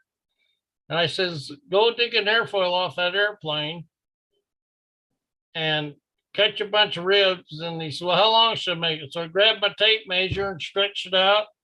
Oh, make it about this long. And let me know when you get it built. So he gets it built. And then I told him, well, make the flaps this long, partial span. What about the tail? So I get my tape measure out. Oh, make it about 25.5 inches. And when he got through, I told him the tapers on that in the elevators. And it come out at 24% of the wing. And then he said, what about the fuselage? And I said, well, I do have a nice drawing of the fuselage that I could put on it. Well, he had it all put together, ready to cover, and then he just hung it up. And I asked him, I says, how come you quit on that airplane? Well, Jimmy Rhodes said it wouldn't fly. And I said, what does Jim know? I says, it may not be the best stunt ship in the world, but I can promise you it'll fly well enough you can learn back how to fly again. So he went ahead and finished it, and lo and behold, Pathfinders took off. I'll be darned. That's why Jimmy Rhodes. Jimmy Rhodes. So that's the true story on that, Joe. I'll be darned. Very good. Excellent. I like Pete and Diane. Yep. I've known Pete for 50 years. Oh, my word. Yep. We had a couple of airplanes back when he was originally flying, and I had a Noble that had been refinished twice, and it was just too fuel soaked. So I put cut it apart and made a profile out. And I called it Noble Chicken. Well, Pete had a Thunderbird, so he put a profile on his and called his Thunder Chicken. So after a while, we had all these profiles floating around, something chicken this, and we had a Tempest Chicken. But, You never told me that. Mark got in on it. Hey, I'm going to seize the floor. I'm going to sign here, but I want to congratulate Charles on his win at the in advance at that past weekend's contest. Go, Charles! Thank you very much. Thank you, Steve. That was my first time winning in advance. Hot damn! All right, so I'm going to sign off. Thank you, guys. We'll catch you next time. All right, Take Steve. care. Thank you for coming in. Congratulations. Thank you very much, Gordon. Congratulations, Charles. Thank you, John. Charles, you know what the problem with that is? What's that? Next time you go to the contest, you can't fly advance no more. Oh, yeah, that's what they're threatening. I'm like, I got lucky one time. Don't believe him. Make him. You got to whip him more than once. Yeah, I got lucky. You, I mean, you get to I've been, you I've get been to in swim advance. with the sharks now. Yeah. Oh, I've been that's in a advance bottom for feeding scum 7 sucker. years. I've been in advance for 7 years. My first advanced contest was at Brodax, and I met you, Joe. Yes, correct. And then Flying John that was the Gerber. highest I've gotten. It was second in Brodax in Nostalgia 30. And then sometime later, I got a third. But for 7 years, I've never won. And so when Warren Walker announces that first place goes to Charles Carter, you guys know Pete Kuna? Yeah. He hollers, "Sandbagger!" And I'm like, what? 7 years? 7 Haven't years. won once. I win one time. I'm a sandbagger. Just stay right where you are for now. When you whip up on them a couple times, then we can talk. Right. Thank you very much, Joe. Don't let him bully you. Kick his ass again. Unbelievable. So I will guarantee if Take- you Hey, win, Charles, take no prisoners. if you win advance at the Nationals, you will move up. Oh, I understand that. That's what I want to do. Is I want to go to the Nationals as an advance because I'm Mike Lonke and I are both in the same camp. We don't like the experts going down to advance and competing in the advanced event. Yes. I understand the story. These guys fly at their local contests as experts, and they think, and it's allowed for some reason, it's allowed to go to the Nats and then go down to a lower level. I don't like that because the rules say the only time you can go down is if you have like a physical deterioration, a doctor, something, but it's an okay thing at the Nats. So I don't want to be a hypocrite and fly locally as an expert and then go to the Nats and do the same thing. Because I think it's wrong personally. Yeah. What about flying locally as an advance? Should you be able to fly at the Nats, say in intermediate? I don't think so. I don't think so. I think I don't either, but that's the same logic. That's the same logic. Yeah, I mean, if that's the case, I could have gone to the Nats the first time and fly an intermediate. I flew in advance with Sparky's plane. Well, I'm moving down to intermediate, Charles. Say it again. I'm going to move down to intermediate. But you have a justification. I mean, you got neuropathy and you have. He can sit in a wheelchair and beat us, man. What are you talking about? But he could say, "Hey, I got neuropathy. I got a doctor's excuse." I got more problems than that. Yeah, and John Miller too. John Miller has been electrocuted. But twice? Twice. Oh, come on. Can't fly electric airplanes. Wait a minute. You mean John is all supercharged up and he's still flying advanced? He's flying 440 now. Joe, it was more than 440. I went past that. Oh my gosh. Dude, you 13.8, were you? 5,000 volts. Yeah. Damn. Goodness. Damn. He's That's lucky. so scary. It didn't hurt after a few minutes. Oh, John. My Or that goodness. I can't feel anything. See that finger there? Yeah, gone. It's gone. That's because I got no feeling in my fingers, and I burned myself on a soldering iron so bad that they had to take that fingertip off. My goodness. We're too. They call a hot tip. You can't solder with a cold tip. Yeah. Let me ask Howard Rush about, has he been flying on Circle One with the old dog, or you're breaking out the new dog? I was going to go out tonight, but there's an ill wind now. Ill wind? There's an ill wind. There's no one any good. Probably went through the smog at Seattle. That's been nice here. Well, maybe it went past Tacoma then. It's a bit of a catastrophe at your place, John. Pardon? Bit of a catastrophe at your place, John. That could be, yeah. Hey, Jonathan, did you get a chance to get in touch with Mark Wise? Yes, I sent him the stuff. I haven't heard back yet. Mind you, I've been out all day. I got in just Well, you saw me coming in about an hour ago. But I sent it. I hope he's got it. All right. Yeah, thank you very much. You're welcome. I don't know. He's not there. He's gone, hasn't No, he? he left. We lost John Chukulak and his grandson Tyler and other people. Sometimes I just can't get to everybody. And, you know, I understand it's kind of frustrating not getting a chance to say a word. So maybe his grandson had to go to bed for school. I don't know. But I try to get to everybody, and it doesn't always happen. Oh, it's hard to get around to everyone. Yeah, it was quite a big group when I came in. Yeah, we had 21 at one point. Very good. Yeah. Yeah. Hey, So I've got John- something on the the floor here All that you right. might be interested in. Sure, Just very quickly. Make you big. I'll try and hold the computer so you can see it. I'm designing a Hurricane, and I had a look at some of the designs, and I thought, well, maybe I could do my own thing. So at the moment, I'm messing around with different ideas, but here's the layout so far. I don't know whether you can see much. It's pretty crappy camera on this thing. Oh, well, I see the fuselage. That silhouette looks nice. Well, I got two options there at the moment that I'm messing with. But anyway, I'll come up with something that's probably going to look a bit like a Hurricane.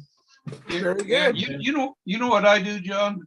Is I bring in a 3-view and I blow it up to the size that I want the airplane to be.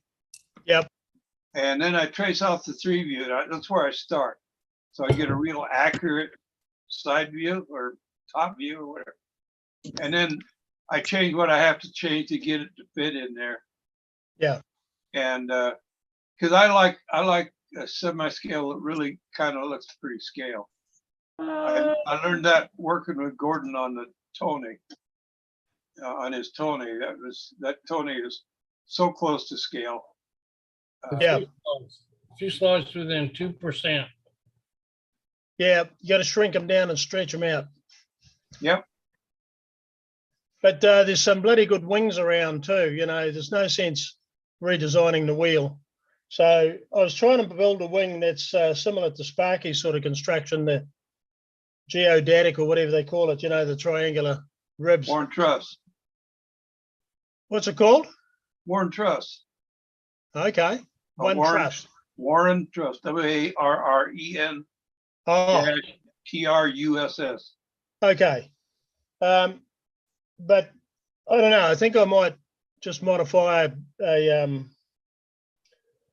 Roadrunner wing is quite nice. The stiletto, the big stiletto wing is quite nice, and I still like the old Nobler wing. You can modify those, you know. So anyway, see how I get on. I'll draw an airfoil. What's that, Spanky? Take your side of your shoe and draw an airfoil. I'll show you. That's how right. to- Left tennis shoe. I'll show you how to do it. It's real simple. Yeah. Don was a master of making scale looking airplanes. Do anybody know Don? No. I think he made 25 or 6 different warbirds profiles. Oh yeah. You know Don Hutchinson? Yeah, Yes. Don. Yeah. He had a knack for stretching things and making them look good. He did. Yeah. He did. There's a real art to making a semi-scale stunt plane that looks like what it's supposed. I see some, for instance, I'm not running down anybody's design, but you know when you got a oh, I hate to say this, I don't want to run anybody's design down. It's got a good flying airplane. It doesn't look like much like what it represents, and that's the Hellcat with a long nose. You know, Hellcat had a shorter nose. You know, because it had that big radial up front. 100 in it. And and there's ways of doing that, you know. But anyway, the I've seen other planes, where they've stretched the nose out so far, or the rear end so far. They just don't quite look like what they're supposed to. Another example is the Warburton Tony. There you go. Nice Yeah. looking airplane, but when you put it up against the side view, the 3-view of a Tony, you see where the differences are. It's too thin top to bottom. And too narrow. Yeah. Remember T6 Sparky at Right. Brodax? What's that? Remember that T6 with that Sato 40 on it at Brodax? Yeah. That airplane would fly Oh, yeah. That's good. Till the wing folded up. twice. Nice. Oh, wow. Good for an aircraft carrier. The first time that airplane flew, that man sitting behind you, Gordy, flew it. Remember Yeah. that, Bart? Yeah. Don, that T6 to Tucson, I launched it for you. He started it and I launched it on the maiden flight. Oh, man. That plane flew very well for you, didn't it, Jim? If I I may, had that- build a Stearman. He did. I've flown it too. And Hey, Bart. that airplane really flew a competitive pattern. It flew very, very well. Don had a knack for that. Oh, he did. That airplane was, I love that airplane. Then he crashed right after I flew it. When Don offered all of his designs on a Flash drive. I bought one. I snatched one up. Me too.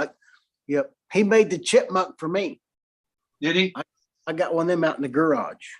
Oh yeah, you got a full scale one. Yes.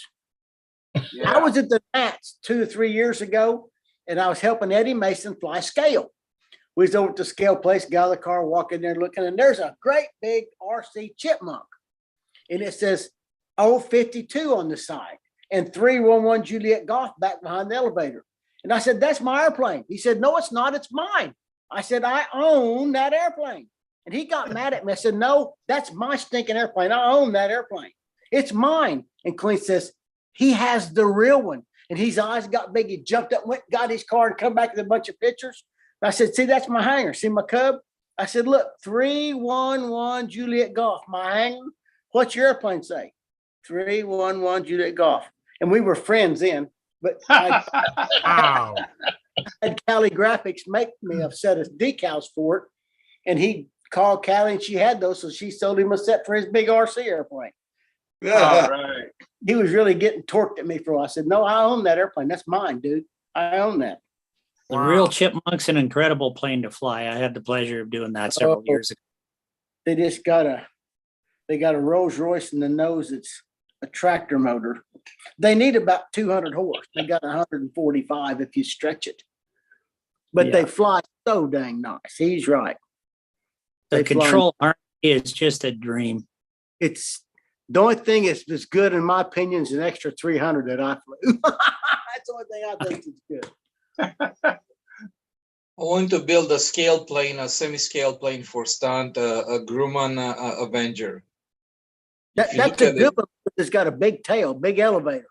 Yeah, it's just if you look That'll at work. the shape of the wings, everything is like you Everything's can like a basically put a nice fuselage on it and make any stunt plane an Avenger. You have the nose length's pretty good on it, and it's got a long tail moment and a huge elevator. Jim, didn't most of those big old Grumman fighters all have basically the same radial in them? No, the Wildcat had a 2800, the Bearcat 2800, the Grumman, the Wildcat had a littler engine. It had a Pratt & Whitney or Wright. Yeah, an What did 1820. TBM have? The TBM have a TBM 2000 has a 2600. 2600 Wright, I think. I think Yeah, Dennis is, yeah. but the Navy loved radial engines. Yep. Well, the shorter airframe was easier to stack on a deck. Well, that, and then they got bullet holes in the motor, it could come home, and a little rat motor with a cooler system Yeah. too easy to knock down. You know, I had a friend in World War II flew P-47s over Normandy, at the 8th Air Force. And Yeah. he says that airplane, he said, they could shoot off two cylinders off that thing. And as long as you didn't change the settings, you would make it back home. That the R2000 is a tough motor, no question, hands down. Yeah. Hands down. I let off the subject there, Joe. Did you say you had a J3 Cub? I did. I sold it and bought an RV9. Okay, that J3 Cub, do you remember the gaps between the elevator and the stab? Stick your finger in them. Yes. Well, several years ago, a friend was taking us for a ride in his, I can't remember what it was, a 1947 something, had a Ranger motor in it. Anyway, while I was waiting for him. The Stearman. No, not the Ranger. It'd have been a PT-26 if it was a World War II airplane. But go ahead, Gordy. It's I flew it for a little bit. It's Stinson, that's it, Stinson. I know who you're talking about. Guy over in Marion. Yeah, actually, it was the if you're thinking Civi, it was the Fairchild that had the Ranger. Fairchild. Yeah. I built the Ranger. Never seen. Anyway, what I was getting at, Joe, is Bart went for a ride in it. And while I was walking around there, there was a guy come in on a J3 Cub. So I happened to walk over and was talking to him. And I happened to look down his elevator. He had sealed hinge lines like we do in our stunt ships. Oh, They wow. they did that. They make them out of foam. Pardon? They're made out of foam rubber and they're curved like a C channel front and back. And they just literally prime in there. And the rudder, you'll see them in the rudder too sometimes, like in Super Cubs and stuff. Yeah, he had them on the ailerons, the elevator, and the rudder. I've seen the rudder and elevator, but I've never seen ailerons. Yep. Gap seal. I thought, hey, I recognize this. And he'd been for years. And I was raised in a Fairchild 24, Gordy. That's what I was raised in. That's what Daddy had as a little kid. he had changed the prop because he lived at a high altitude, so he went to He went less to prop. Yeah, he went to a little longer prop and less pitch. Yeah, he had a climb prop on it. I've actually got a Ranger 6-440 engine kicking around too that I got to get to him and donate it. I was riching on them when I was 10 years old. Yeah, the museum in Saskatchewan and Saskatoon, a province over, they're flying we called it the Cornell, the 26. But 26. anyway, they don't have any spares for the engine in it, so I'm just going to donate my engine to them. Good show. That's good of you. Seemed like Bob, thanks for coming in. Appreciate it. Hey, my pleasure. when I was a little kid, Harold Cryer was flying a Ranger in his Chipmunk in those days. And if I'm not mistaken, he found a Chevrolet or a Cadillac piston that would fit properly. And it was experimental. So he actually made a set of a Cadillac piston and rings to fit that Ranger, and it dried it up some. On the Yeah, burn. there was a couple of Great Lakes 2 T1As that were converted, and they put Rangers in the nose of them too. Yep. I saw one for sale here a couple months ago on Barnstormers, had a Ranger in it. It's a heavy motor though, it's only rubber. Yeah. It's 80-pound motor probably. But they're pretty much bulletproof. They're tough, man. They were built loose to train with, you know. You know, I was walking past an open hangar at the airport one time, and here was this biplane in there, and they had the cowling off. And I did a double take, and it had a 454 small or big block Chevy with a gear drive on it. Corvette motor. No, this is the big block. Okay, 454. Yeah. And I'm going, well, I didn't know who it was. And later I found out it was the guy I used to work with. What kind of biplane? Had to be a big one for that big old motor. No, it wasn't that big. It wasn't, it was a little bigger than a pit special. I'll be darned. Great Hey, Lake. And he can pull unlimited that thing vertical. straight up and they keep climbing till you run out of air. I'll be darned. Did they put LS3 motors in them now? Stuff like that? Oh yeah, there's the Spitfire replicas that are really successful with that. Yep. Yeah. Aluminum block motors. Yeah, I got one. Oh, nice. I got a what do you over here? It's called a Holden SS Commodore. It was one of the last ones Holden made in Australia. 6.3, 6.2, LS3 SS, and goes like stink. Good car. They're one of the few automotive conversions for aircraft that actually truly work, because they can be run at high RPM continuously. Right. Yeah. All the others, the piston speed just destroys them. Yeah. Yeah, they're nice. And they're tough engines. I had my last pickup truck had the Vortec, which is the cast iron version of it, basically. And I ran that for 400,000 kilometers and gave it away to my nephew. And now, presently, I've got a 6-liter one in my new truck. They're indestructible engines, so I can see being darn good throwing an airplane. Yeah. Yeah, I heard they were putting them in put them in aircraft. Yeah. I just have a comment from Marcel Legrand, and this might be for Gordon and John Miller. I have built 5 Pathfinders now and 1 twin Pathfinder. Wow. Are they flying? Cool. He gets a trophy. Yeah. I think so. Yeah, I've only built 3. I only built half of it.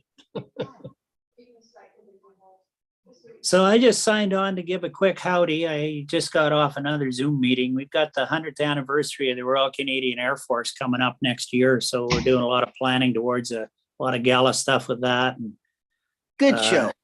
Warbirds and everything else. And so I was tied up on that. I just want to say it was a beautiful day here, just a bit hot and muggy. So I went out to the flying field, and I was the only one there. And I put in about half a dozen flights and maiden that, maiden to me anyway, that Oriental profile that I'd picked up. But I had been having a lot of problems with just not being able to get an engine run out of it. So I just threw away tore off the metal tank and just plumbed up a Clunk Uniflow plastic tank on it and ran like perfect today. So very good. Yeah. I think I'm going to convert all of my Clunk tanks to. I was using the separate tube, to the side for Uniflow, but this just worked out so good soldering the tube onto the Clunk and tying the two together that I think I'm going to convert all of mine to that. Bob, I've been doing that since the 90s. Yeah. Did you ever know Fred Thompson in Canada, pilot? What's that? Never knew Fred. He flew out of that. There's a warbird place up there in Canada that flies T6s and chipmunks and stuff. Warbird Museum or something. Okay, there's several actually. Most of them are in Ontario. There's the Hamilton Canadian Warplane Heritage Museum. And then there's the, what the hell's the other one? Vintage Wings. I think the first one's where Fred flew out of, a guy named Liam. That's in Ontario. Ontario. Yeah, that's about 3,000 miles from me. Due east, you're on the other side of the country. I'm in Alberta. Okay. Yeah. Is the Canadians will have those, what do they call them? Snowbirds? Is that the air show team? Yeah, there was the air show this weekend actually, and they were flying. It was kind of funny because they're your typical Air Force act where they're arrogant as hell. Yeah. And, having flown in different air shows, it's kind of a pain dealing with them, really. But anyway, a friend of mine was just coming across from BC with his 172, and on Friday I'd gone out to move some of the supplies over from our compound there for them to set up and for Copa. And anyway, John had flown in with his 172 and he had a landing slot for 3:30, and the snowbirds decided to take off early because normally they have the airport closed the day before for practice. Anyway, they must have been PO'd because the air boss told him, well, you can circle around and wait. I got 3 airplanes coming in that are scheduled. There you go. Good for them. Way to go. Just get over it, boys. Wait. Yeah. All of them are the same. Blue Angels, Thunderbirds. They all figure that they walk on water. They own them. They own everything. I'm Yeah. going to get off to it's almost 11 o'clock our time, so it's bedtime for me. Thank you so much, Joe, for coming in. Appreciate it. Good to see you. Thank you for the kind words too. Appreciate it, Joe. Oh, I'm proud of you, son. Thank you. Appreciate it. Good to see you, Joe. Bye-bye. Hey, Joe. Y'all come Yeah, I back. just ducked in quickly to say hello. And also, it's been a longish day, so I'm going to sign off. And like has been provided. All right. Thank you. I appreciate that, Bob Whitley. Thank you. Okay, so Friday night probably. Okay. All right. Sounds good. Good to see you, Okay, Robert. Bob. Night, Bob. Good night. Hey, Sparky, did you want to say anything? I don't know if I gave you a chance to share something or not. I'm all right. All right. I'm just watching. All right. Cool. I was gonna go flying tomorrow. I was gonna try to get that Magnum done, but I didn't get the elevators glued on, so we'll do it next time. It's looking really nice. I've been busy this weekend at the contest, but normally I watch the show all weekend. But it's looking really good. What I saw Thursday, I think last time I tuned in Stunthangar was Thursday. I'm a little less than thrilled with it. You've been a little bit less than thrilled with it from the beginning, I think.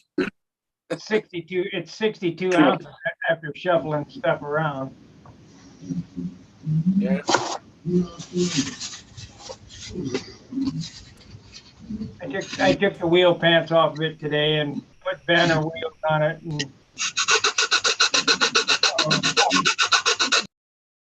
there we go. I put the banner wheels on it like Dennis makes up. I made another set of those today and took the wheels off it and put it on my Aegis. Lightened that one up back to 59 ounces because I had them big Tetra wheels on it and they're heavier than I thought. They're almost an ounce a piece, or 0.8 a piece. Very heavy. And I fixed the tank on the Aegis. Hopefully insides and outsides are better. We'll see. Won't know till I fly it. Hey, Sparky, question for you. Yeah.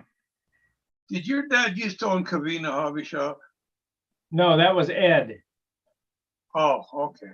No, my dad had a hobby shop right next to his pool store, Trident Pool Supply and Service on Francisquito and Sunset. Okay, I don't think I ever got over to that one. And then there was a Cranes, Trains and Hobbies on Hacienda Boulevard. Yeah. And then Ed's Cavina Hobby, we used to ride our bicycle to, and he would always tell us, don't go back there and put fingernail marks in the wood. Well, I used to go into Ed's Cavina Hobby. Yeah. But I thought somebody, I got the impression that was your dad. No, Okay. I wish it was. That was the good hobby shop for model airplanes. My dad's hobby shop, we had model airplanes, but we didn't have as many as Ed's Cavina Hobby did. Yeah. Let's see if this works. I'm digging through my stuff today. I found some stuff I haven't seen before. That happens. Gotta see if it works. Yeah, today was a day of finding stuff that I didn't even know I had.